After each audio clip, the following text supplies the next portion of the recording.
necessarily talking about this particular project, but out of all the projects you do, what do you find is the most challenging part of that?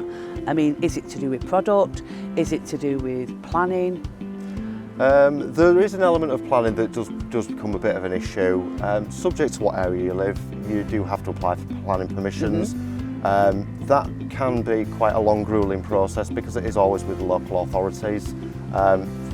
It's a 12-week process and there's no guarantee that you'll get approval at the end of it. That's generally the hardest part of any project that has to go down the planning route versus the majority of projects which are permitted developments. Yeah, you say 12 weeks. With everything that's happened over the last few years, have you found that's a longer period of time now for if there is a planning application needed for it to come through? So, subject to the individual local authority, their advice is 12 weeks for that to be reviewed. That, unfortunately, over the last couple of years has been extended. It's gone as far as 19 weeks at one point, just because of demand for the service.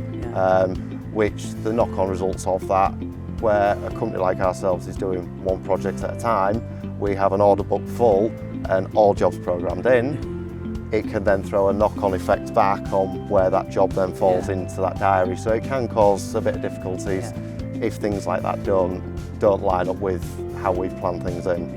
And if a project has to go to planning, and let's say for argument's sake they refuse for whatever reason they deem fit, do you have sort of like a fallback plan where you can have it redesigned so it doesn't have to go through planning? So it's subject to why it's going in for planning. If you are building on the original footprint of the house, then 99% of the cases it falls under permitted development and it's fine. However, this house, for example, there is an extension at the back of the house. If we chose to build the loft conversion onto that extension, we would have to apply for planning permission. Right.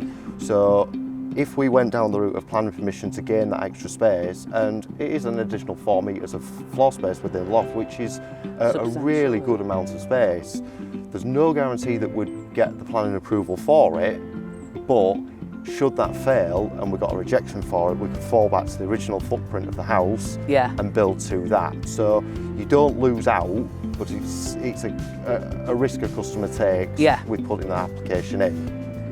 Cool. And I believe you've got the windows ready in the van? I have indeed. Should we go and have a look? Yeah.